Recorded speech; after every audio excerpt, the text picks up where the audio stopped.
Exercise 3.1 का आज हम कर रहे हैं क्वेश्चन नंबर 3। क्वेश्चन है the cost of 2 kg apples and 1 kg of grapes on a day was found to be 160।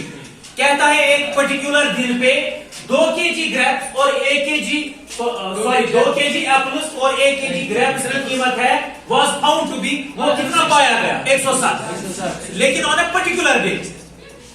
तो 2 kg apples and 1 kg grapes जो था 160, लेकिन हमें यहाँ पे नहीं पता है। इसका मतलब है 1 kg एप्पल मुझे कितने में मिला और 1 kg ग्रेप्स मुझे कितने, टोटल यहाँ पर देख रहे 160 में उसको मिला, यानी कि 2 kg एप्पल 2 kg सेब और 1 kg ग्रेप्स उसको 160 में मिला, लेकिन अलग मुझे नहीं पता है 1 kg एप्पल और 1 kg ग्रेप्स मुझे कितने में मिला। आगे सवाल कहता है आफ्टर ए मंथ, अब एक महीने इस जब उसने 160 में इतनी चीजें खरीदी उसके एक महीने के बाद the cost of 1 kg of Apple and 2 kg of grapes is 300। उस टाइम उसको 300 में पढ़ते हैं कितने, 4 kg एप्पल और 2 kg ग्रेप्स। सवाल कहता है represent the situation algebraically and geometrically. Algebraically यानी कि मैथमेटिकली मुझे इस बात को कहना है, इक्वेशन में मुझे बोलना है, और ज्योमेट्रिकली या ग्राफिकली भी आप इसको कह सकते हैं, दोनों में मुझे इसको रिप्रेजेंट करना है। तो मैंने आपको बोला मुझे 1 kg का ना मुझे एप्पल का कॉस्ट पता है ना मुझे 1 kg ग्रेप्स का पता है। 1 kg ग्रेप यहां पे लिखा है लेकिन साथ में 2 kg एप्पल, तो उसका कीमत है 160, अलग मुझे नहीं पता है। इसलिए मैं करूंगा बच्चों काम लेट में करूंगा, मैं करूंगा काम late the cost of 1 kg of apples, 1 kg of apples is equal to 1 kg Apple का मैं कितना करता हूं लेट रुपीज एक्स। समझाई बात? मैं पहले 1 kg का लेट करूंगा तब मुझे इक्वेशन बनेगी। इसी तरीके से मैं 1 kg grape and the cost of 1 kg of 2 kg है, नहीं मुझे 1 kg लेट मुझे 1 kg का करना पड़ेगा। पहले मुझे अलग अलग 1 kg एप्पल का लेट करना पड़ेगा, उसी को फिर मुझे मल्टीप्लाई करना है उसने कितने kg लिए हैं, अभी मैं सिखाऊंगा ना आपको। Let the cost of 1 kg of apples x और the cost of 1 kg of grapes. Grapes जो है वो है इज इक्वल टू रुपीज। मैंने लेट किया है, मैंने फर्ज किया है 1 kg एप्पल है एक्स में और 1 kg ग्रेप्स है वाई में। तो therefore अकॉर्डिंग टू अभी मेरी अलजेब्रिकल इक्वेशन बन जाएगी। बच्चों इसने कितने kg एप्पल लिए हैं, 2, तो 1 kg है x में, 2 kg होगा 2 into x, यानी कि जितना 1 kg में होगा इतना हम उसको मल्टीप्लाई करेंगे। अगर उसने 5 kg लिया होता हम करते 5 into x, अगर उसने 10 kg लिया होता 10 into x, तो लिए हैं उसने कितने 2 kg, तो इसका मतलब है 2 into x हो गया। x किसी कीमत है 1 kg एप्पल की, लिए कितने हैं उसने 2 kg, हो गया 2 into x प्लस जो उसने और सामान लिया उसको प्लस प्लस करते जाएंगे। तो इसका मतलब है उसने और क्या लिया है 1 kg ऑफ ग्रेप्स, हो गया y एक बार, 1 लिखने की जरूरत नहीं है। अगर मैं लिखूंगा 1y, 1 लिखने की जरूरत नहीं है क्योंकि y का तब भी कोएफिशिएंट 1 है। इज इक्वल टू कितने में लिया है उसने 160। दिस इज माय इक्वेशन, हो गई। This is the algebraic representation of this thing. इसका मतलब है 2 kg of apple plus 1 kg of grapes is equal to 160। मैंने इसलिए आपको एक दिन बोला था equation is what, it is a mathematical statement. इसी बात को मैंने मैथ में कहा जो वहां पे इंग्लिश में लिखा हुआ था, यानी कि 2 into x means 2 kg of x plus 1y means 1 kg of grapes is equal to 160। वो किसके बराबर है, इसको ये दोनों चीजें पढ़ती है। जब मैं इनको दोनों को प्लस करूंगा तो मुझे रेट आनी चाहिए 160। This is my equation 1। अब दूसरी बात, एक महीने के बाद वो 4 kg एप्पल और 2 kg ग्रेप्स देता है 300 में। इसका मतलब है 4 kg एप्पल, इसका मतलब है 4 into x, हो गए 4। 1 kg को मैंने मल्टीप्लाई किया 4, हो गया 4 kg की कीमत प्लस और वो एंड 2 kg ऑफ ग्रेप्स, हो गया 2y इज इक्वल टू 300 में लेता है, is equal to 300। This is my equation set. और तो इस तरीके से मैंने अलजेब्रिकली इस इक्वेशन को दिखा दिया है। अब हम करेंगे काम, इसको मुझे ग्राफिकली भी दिखाना है, इसको ग्राफ डालना है। तो मैं करूंगा काम, ग्राफ डालने के लिए मैं पहले एक इक्वेशन को लूंगा, उसके सॉल्यूशंस निकालूंगा, फिर दूसरी इक्वेशन को लूंगा, उसके सॉल्यूशंस, फिर ग्राफ पे रिप्रेजेंट करूंगा। क्लियर? तो मैं करूंगा काम, ग्राफ डालने के लिए पहले मैं एक एक करके इक्वेशन को लूंगा। From equation first comma we get, जरा बच्चों बताओ इक्वेशन फर्स्ट क्या है, 2x + y = 160। Is it clear? तो मैं करता हूं काम, मैं यहां पे x को भी निकाल सकता हूं, y को, अपनी मर्जी है। तो मैं निकालूंगा y को 160, 2x चला जाएगा उधर तो -2x, बस मेरी इक्वेशन यहां पे बन गई। अब मैं यहां पे एक इस टाइप का एक बॉक्स बनाऊंगा, उसमें मैंने आपको बोला मैं रिकमेंड करूंगा कम से कम 3 सॉल्यूशंस निकालने चाहिए। आप करो कम x को कोई वैल्यू दे दो, आपको y का आएगा। देखो मैं कुछ भी दे सकता हूं, देखो अगर मैं 1 दूंगा, अच्छा मैं 0 दूंगा फॉर एग्जांपल, मैं कह रहा हूं 2 0 0, 2 into 0 कितना होगा 0, फिर जब मैं x को दूंगा 0, y निकलेगा मुझे 160, लेकिन ज्यादा जाएगा, फिर ग्राफ मुझे बहुत बड़ा बनाना पड़ेगा, इसलिए इस सॉल्यूशन को मैं अवॉइड करता हूं। बात आई समझ में? हालांकि 0 भी इसका सॉल्यूशन, यानी कि जब मैं दूंगा x को 0, 2 into 0 हो गया 0, फिर 160 से 0 उतारो तो 160, जब मैं x को दूंगा 0, y निकलेगा 160, लेकिन वो बड़ा हो जाएगा, इसलिए मैं इस सॉल्यूशन को ड्रॉप करूंगा। मैं ऐसा यहां पे x का वैल्यू दूंगा ताकि थोड़ा सा ग्राफ मेरा छोटा बनना चाहिए। ग्राफ जो है वो पॉसिबल होना चाहिए मुझे किस पे, पेज पे। मैं करूंगा काम, इसको मैं 50 दूंगा, मैं करूंगा काम 160 -2 इंटू, यहां पे 160 है ना, मैं यहां पे कोई ऐसा सॉल्यूशन दूंगा वो जो 10 का टेबल होगा, ताकि मेरा सॉल्यूशन जो है, फिर मैं ग्राफ रखूंगा 10-10 की गैप करके, यानी कि 0 10 20 30 40 50। तो मैं अगर रखूंगा इसको 50, कितना आएगा 160 माइनस 2 into 50 हो गया 100, 160 में 100 काटो तो 60, ठीक है ना। तो इसका मतलब है जब मैंने x को कितना वैल्यू दिया 50, उस टाइम मेरा y आ गया 60। क्लियर?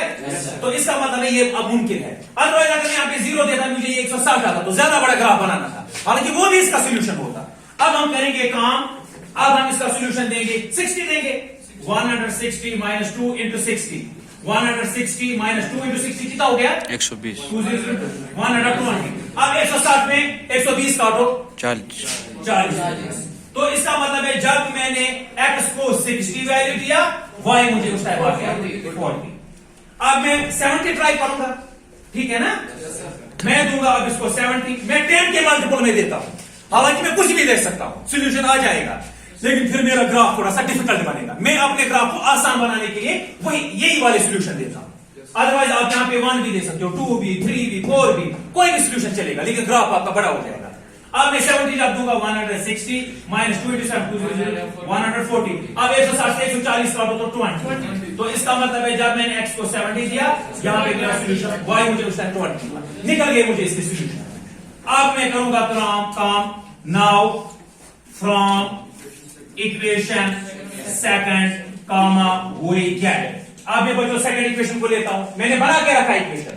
सेकंड इक्वेशन जो है वो है 4x plus 2y = 300। यहां मैंने y निकाला, यहां पे भी y निकालूंगा, लेकिन y के साथ इस वक्त 2 भी है, तो 2y रहेगा वहीं पे, 300 अपने साइड में, 4x चला जाएगा इधर तो -4x।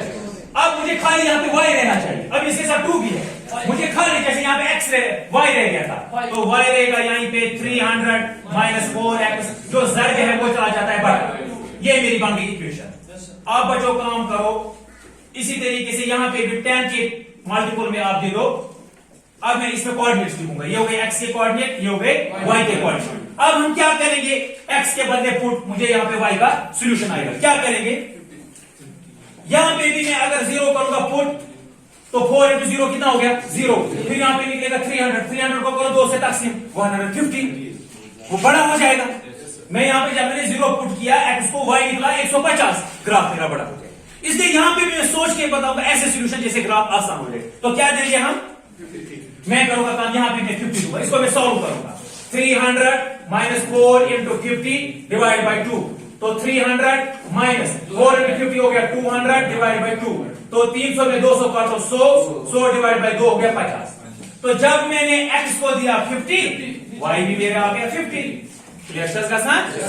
तो अब मैं करूंगा काम, इसको दूंगा मैं 60, इसको यहां पे मैं दूंगा 60, तो हो गया 300 - 4 into 60 400 और 4 6 240, ठीक है ना, मैंने ठीक है यहाँ पे डिवाइड बाय 2, 300 में 240 काटो 60 डिवाइड बाय 2 हो गया 30, 2 1 2 2 3 6 20 30 आ गया।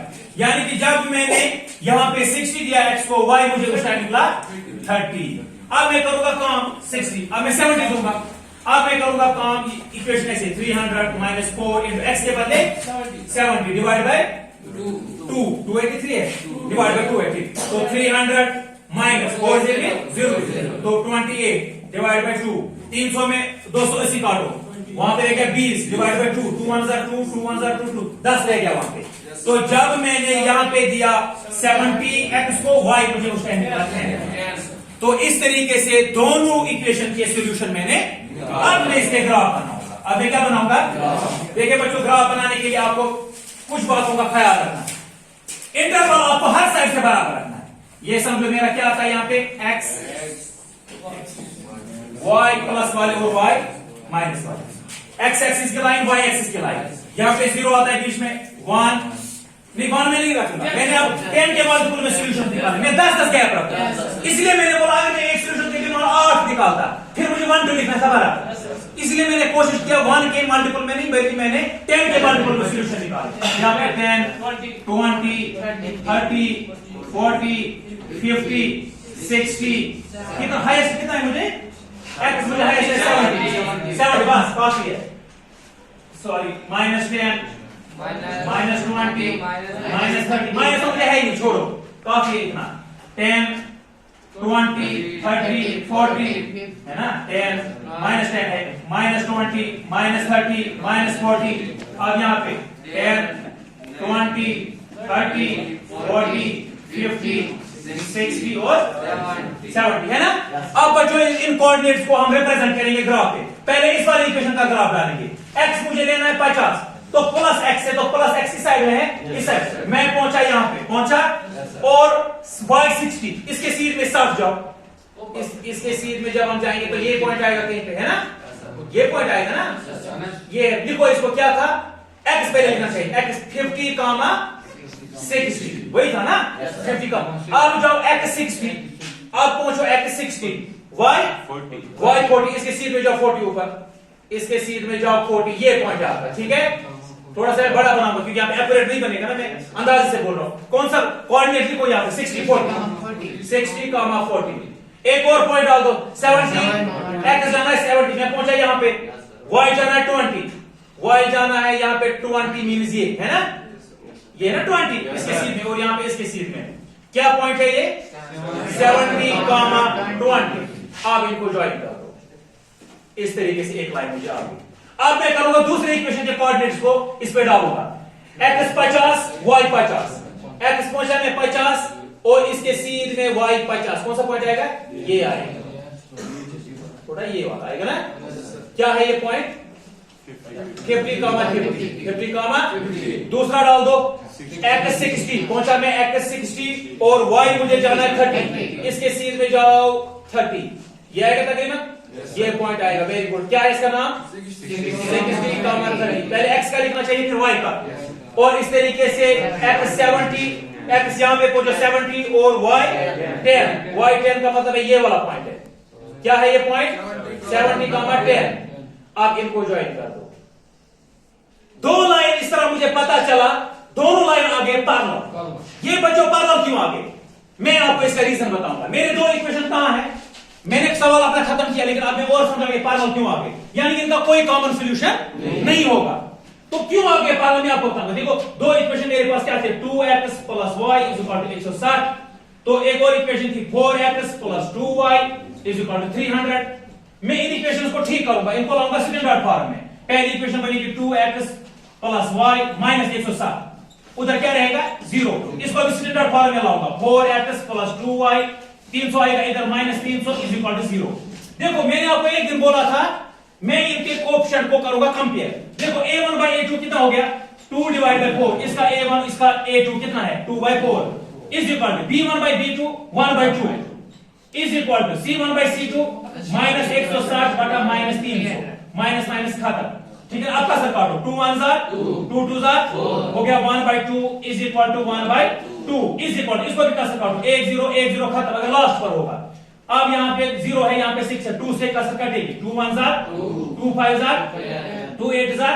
16 ये निकल गया मुझे 8 बटा 15 इसका मतलब है 1 by 2 is equal to 1 by 2 is not equal to 8 by 5 इसका मतलब है a1 by a2 is equal to B1 by B2 is not equal to C1 by C2। मैंने आपको बच्चों पहले इंट्रोडक्शन में सिखाया है, जब A1 by A2 बराबर होता है B1 by B2 और वो बराबर नहीं होता है C1 by C2, तब हमारे लाइंस आते हैं पैरेलल। यही वजह है हमारे ग्राफ की जो लाइंस है वो पैरेलल आती है। क्यों? क्योंकि A1 by A2 बराबर है B1 by B2 के, लेकिन वो बराबर नहीं है C1 by C2। यही वजह है मेरे लाइंस आ गए। क्लियर हो गया? Yes sir.